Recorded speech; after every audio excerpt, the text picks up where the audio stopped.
미니님 정신을 챙기시고 네. 출발할까요? 가장 고품격 그리고 교양 깊은 코너입니다. 네, 이 시간 이정도 목사의 성경은 살아있다. 나으. 이거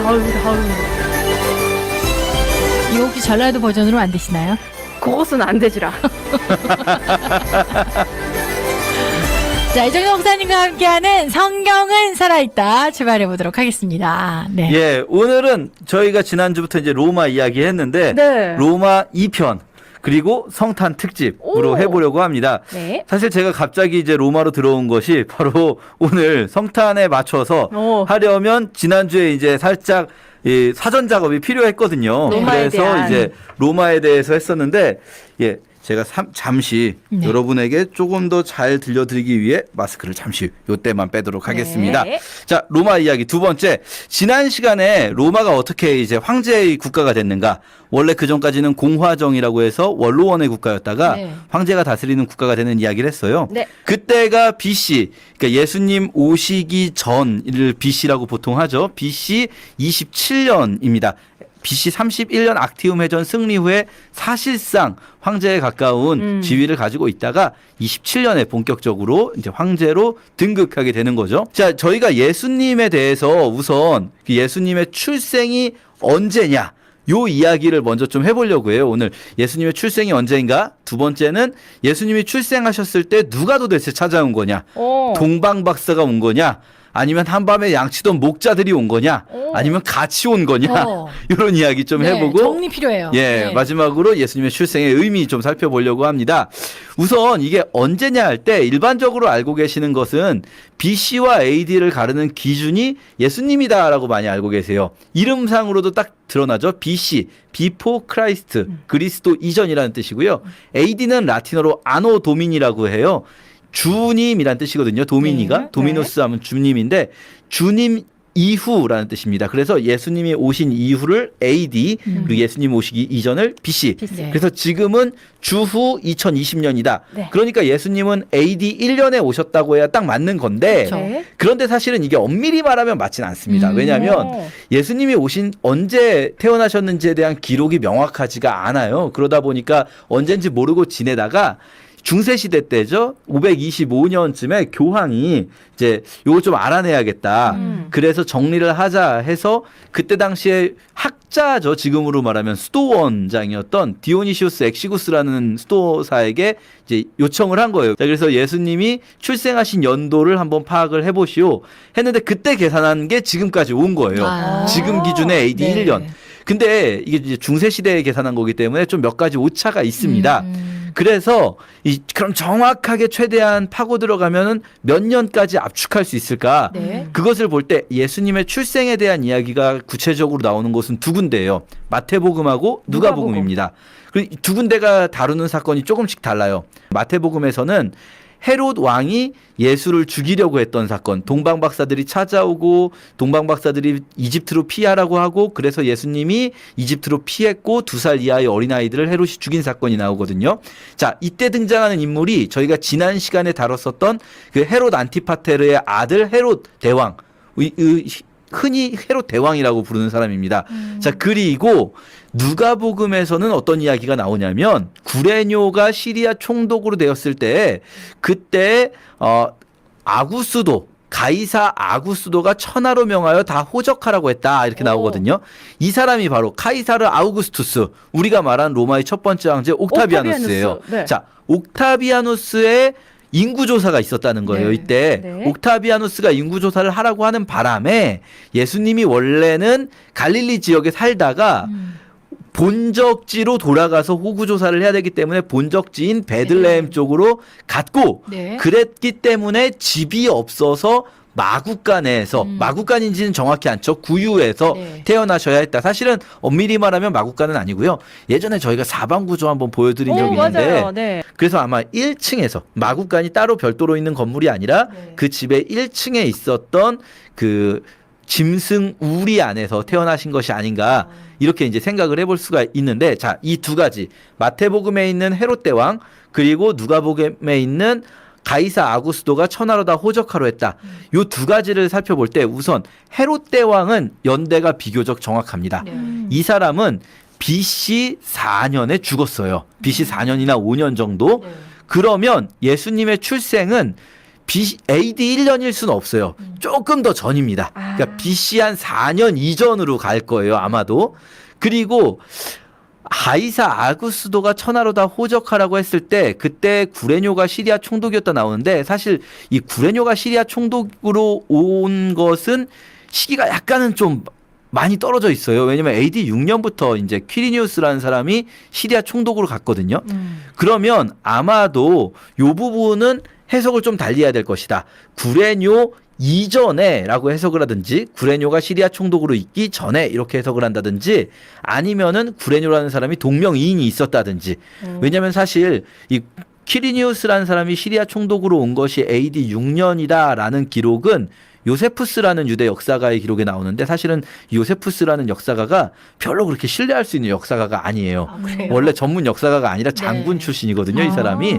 저희가 확실하게 생각할 수 있는 것은 카이사르 아우구스투스 때에 호적하라고 했었다. 이게 인구조사는 되게 중요해요. 네. 왜냐하면 세금을 거두거나 군역을 할 때 인구조사를 바탕으로 해야 되기 때문에 아우구스투스가 업적비를 세워놨는데 업적비에 보면은 3번 인구조사를 했었어요. 첫 번째는 본인이 황제가 되는 그 시점에서 BC 28년에 인구조사를 한번 했었어요. 로마 전역에 해당하는 그게 지중해 세계 전체죠. 요건 아니겠죠. 이 BC 28년 너무 네. 멀리 가지 않습니까? 그리고 또 한 번은 본인이 퇴임하기 직전에 AD 14년쯤에 본인과 그 다음 2대 황제가 되는 티베리우스 함께 호구조사를 했었다 하는데 요건 또 너무 뒤로 가지 않습니까? 헤롯 대왕이 죽은 것보다도 뭐 20년 가까이 뒤로 가니까 요것도 아니겠고 네. 중간에 한번 호구조사를 한 게 BC 8년쯤에 호구조사 명령을 내렸다고 해요. 네. BC 8년에서 7년쯤에 그러면 지금처럼 전화로 할 수가 없기 때문에 BC 8년 7년쯤에 로마에서 호구조사 명령을 내렸으면 그게 저 멀리 지방에 있는 식민지 곳곳까지 전달돼서 실제로 호구조사가 이루어지는 데는 시간이 좀 걸렸을 거예요. 맞아요. 그래서 아우구스투스의 두 번째 호구조사와 헤롯의 죽음 사이 BC 7년과 BC 4년 사이 이때쯤에 예수님께서 태어나신 것으로 보입니다. 네. 그러니까 이 디오니시우스 엑시구스의 기록 그 계산은 한 7, 8년 정도, 짧게는 한 4년 정도 오차가 있었던 것 같다. 네. 이렇게 생각을 해볼 수가 있는 거죠. 확실한 것은 역사적으로는 네. BC 7년에서 BC 4년 사이 언제쯤 네. 그리고 12월 25일은 아니었을 거예요. 그건 그 거의 얘기는 많이들 명확해요. 하시죠. 예. 왜냐하면 한밤에 목자들이 양치고 있잖아요. 아, 네, 네. 한겨울에 안 되겠다. 지금 추워. 못합니다. 어. 사실 우리가 이스라엘은 더운 지역이라고 생각을 하시는데 지금은 우기예요. 겨울은 아니고 우기거든요. 네. 우기에 일교차 엄청 커요. 아, 그래서 그렇겠다. 밤에 네네. 못 나가 있습니다. 그래서 12월 25일은 아닐 텐데 왜 어쩌다가 12월 25일이 됐는가? 요거에 대해서는 명확한 기록이 있습니다. 원래 12월 25일이 로마의 동지 축제였어요. 아. 동지는 이제부터 동지가 지나면 낮이 길어지기 시작하면서 추위가 이제 가장 극도로 높았던 가장 추웠던 시기이기 때문에 어느 지역에나 동지와 관련된 축제가 있거든요. 네. 로마의 동지 축제가 12월 25일이었던 거고 그 축제가 사실은 로마에서는 우상 신들 태양 신에 관련된 축제였는데 그것을 이제 로마가 기독교 국가화 되면서 네. 기왕에 있는 이 축제를 없앤다고 하면은 바로 안 없어지니까 아. 그러면 이거를 예수님의 탄생일로 지키자 아. 해가지고 그 축제를 그냥 이어가는 느낌으로 네. 예수님의 탄생을 왜냐면 어차피 날짜를 모르니까 하루 정도 그냥 정해서 네. 예수님의 탄생을 기뻐하자 요렇게 된 것으로 이제 보입니다. 뭐 늘 말씀드리지만 날짜가 중요한 건 아니에요. 1년에 하루 정도는 그래도 1년에 한 주 정도는 예수님의 오심에 대해서 우리가 깊이 묵상하는 날이 필요하기 때문에 이 하루를 지금도 지키는 것이지 날짜는 이 날짜에 했으면은 이 한밤에 양치던 목자들은 큰일 났다 이 생각을 해주시면 될 것 같습니다. 그렇네요. 자 이렇게 네. 연대에 대해서 좀 알아볼 수가 있겠고 네. 그러면 예수님이 태어나신 그 시점에서 찾아온 사람이 누구인가? 동방 박사들이 오는 경우도 있고요. 네. 또 목자. 어떤 분들은 목자들 이게 마태복음의 동방박사들, 누가복음의 목자들이죠. 네. 네. 그러다 보니까 어떤 크리스마스 카드에 보면 둘이 같이 와 있어요. 같이 있는 줄 알았어요. 동방박사들이 구유에 누이신 예수님께 경배하는 그런 네. 모습도 있는데 네. 엄밀히 말하면은 이런 부분들은 약간 그 오류가 있습니다. 정확히는요. 마태복음에서 동방박사들이 왔을 때 동방박사들은 집 안에 계신 예수님을 만났다라고 나와요. 구유 이야기 없습니다. 그리고 누가복음에서 일단 아기가 태어나야 되는데 당장 지금 막 베들레헴에 도착한 거예요. 나사렛에서 지금 막 베들레헴에 왔으니까 태어날 수 있는 곳이 없어서 구유에 일단 급하게 아이를 누였다라고 나오는 거고 네. 그날 밤에 지금 막 태어난 구유에 누이신 아기를 보러 목자들이 온 거예요. 그러니까 누가 먼저 왔는가? 목자. 목자들이 목자겠네요. 그 밤에 온 거고요. 네. 그리고 바로 동방박사가 이어서 오는 것도 아닙니다. 구약의 율법에 의하면요. 33일에 산후조리 기간이 있거든요. 네.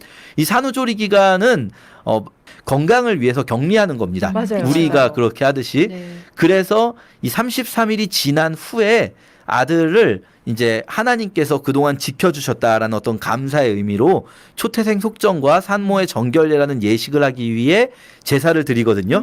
그 제사 드린 이야기까지가 누가복음에 나와요. 그러니까 적어도 33일까지는 베들레헴에 계속 있었던 거예요. 베들레헴에 계속 머무르고 있다가 그 동방박사들이 그 이후에 찾아온 거죠. 찾는데 시간이 좀 걸렸구나. 맞아요. 그렇죠. 아, 동방박사들이 찾아오는데 시간이 걸렸고 네.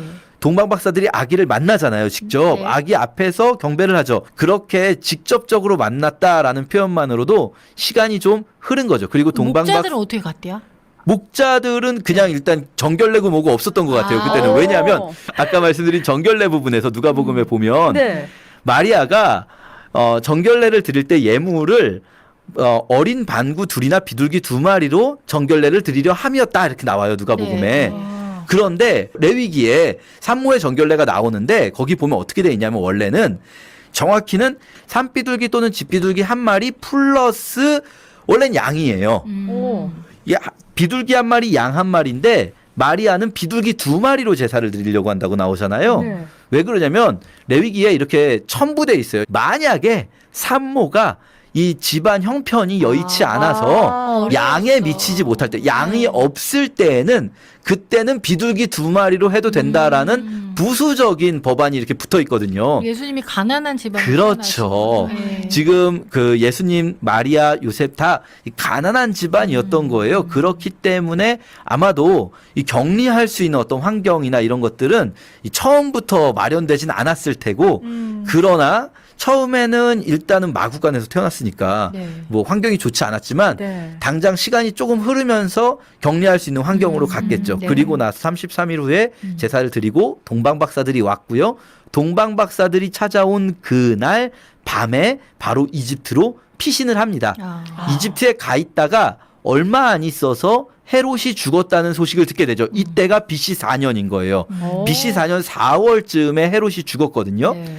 그러면 BC 4년 이후에 예수님이 다시 이스라엘로 돌아오는데 베들레헴 쪽으로 가지 않고 갈릴리 지역으로 가는 이유는 유대 지역을 헤롯 아켈라오라는 아들이 통치를 하게 됐어요. 근데 이 아켈라오라는 사람은요, 아주 폭군으로 유명했어요. 그래서 마태복음에 뭐라고 돼 있냐면 아켈라오가 유대의 왕이 됐다는 소문을 듣고 유대로 가지 않고 갈릴리로 가셨다. 이렇게 나오는 겁니다. 네. 자, 이렇게 우리 찾아온 사람까지 봤고요. 마지막으로 그러면 예수님의 탄생에 대해서 마태복음과 누가복음은 이렇게 그때 있었던 중요한 사건들을 다루고 있는데 마가복음과 요한복음은 아무 말도 안 하는가? 그러면 네. 예수님의 오심에 대해서 그렇지 않죠.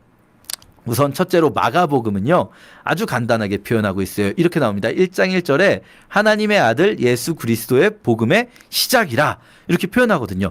우리는 사실 이 부분을 그냥 그래 하나님의 아들 예수님 복음이구나 라고 생각을 하고 넘어가는데요. 이 단어가 하나하나 하나님의 아들 복음 이런 단어들이 그 시대 사람들에게는 굉장히 익숙한 단어였어요. 종교적인 단어가 아니라 이것이 정치적인 단어들이었어요. 사실은 이게 누구와 연관되어서 쓰였던 단어냐면 아우구스투스 황제에 네. 연관된 단어입니다. 아우구스투스 황제가 BC 27년에 황제가 되었다 말씀드렸는데요. 이 사람에 대해서 이렇게 아까 업적비도 말씀드렸지만 여러 가지 비문들이 좀 남아있는 게 있어요. 터키 피레네라는 곳에 이 사람의 또 비문이 하나가 남아있는데 이 사람의 생일에 관한 아우구스투스 황제 생일 축제의 비문이 있어요.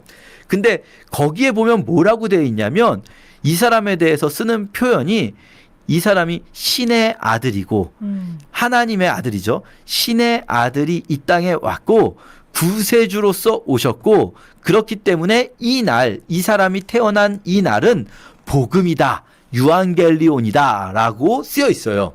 그러니까 우리가 이제 유앙겔리온을 복음이라고 번역을 할 때는 사실 그냥 단어의 뜻 자체를 한자말 풀이하듯이 쓴 거예요. 예를 들면은 유가 좋은이라는 뜻이고 앙겔리온이 소식이라는 뜻이어서 좋은 소식, 복음 이렇게 번역을 한 건데 그러니까 유앙겔리온도 그냥 좋은 소식 이렇게만 번역할 수가 없어요. 사실은 그때 당시에 사람들이 이 단어를 어떻게 썼는가 그걸 봐야 되는데 바로 이 복음이라는 단어가 똑같이 사실은 예수님 이전에 세상은 아우구스투스 황제에게 부여했던 칭호인 거예요. 이게 신의 아들, 구원자 그리고 복음의 시작 이렇게 온 세상에 평화를 가져다 주신 분, 그분의 태어난 날을 우리 모두가 기뻐해야 된다라는 그 신의 아들 탄생의 축일이 있었던 건데 마가는 그 단어들을 예수님께 부여하고 있는 거예요. 왜냐하면 아우구스투스가 준 평화라는 것, 흔히 이제 팍스 로마나 시대가 열렸다라고 말합니다. 로마에 의한 평화라고 하는데요.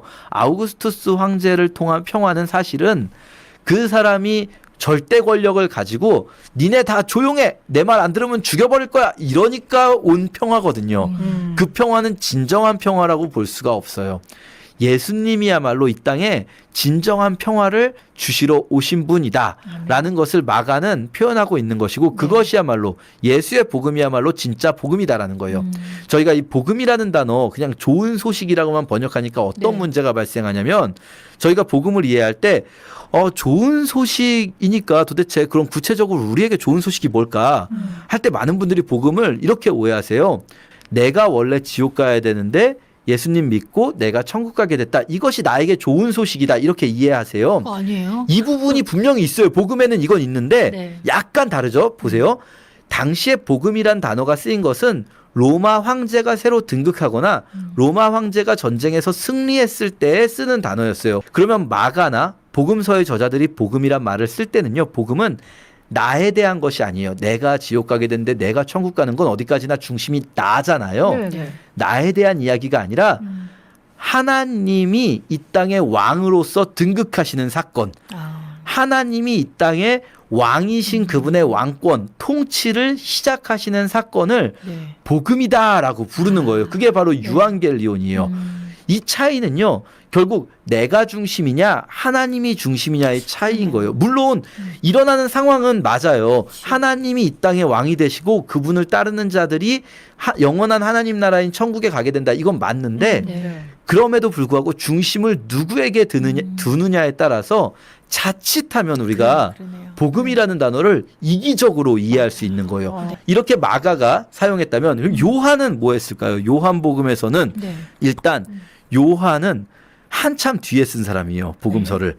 이미 마태복음, 마가복음, 누가복음이 다 있는 상황에서 다시 쓰거든요. 그때 요한은요. 있었던 사건을 다시 설명할 필요가 없어요. 굳이. 앞에 이야기가 있기 때문에. 그렇죠. 그러니까 요한이 쓰고 싶은 건 뭐냐. 그 사건의 영적인 의미는 무엇인가.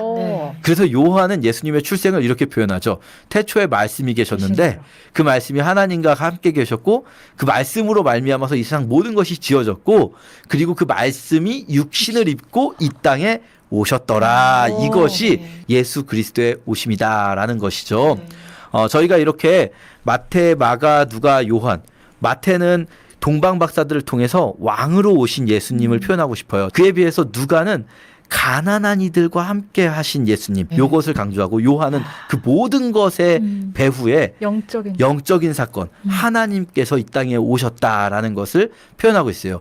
우리가 이 크리스마스 네. 그냥 짧게 생각해서 예수님 오셨네 좋다 이게 아니라 이 하나하나의 모든 측면들을 다 우리가 받아들이는 한 주간이 되면 참 좋겠습니다. 네, 아멘. 네. 궁금했던 게 좀 풀렸네요. 그러니까요. 예. 똑같은 사건을 정말 다양한 각도에서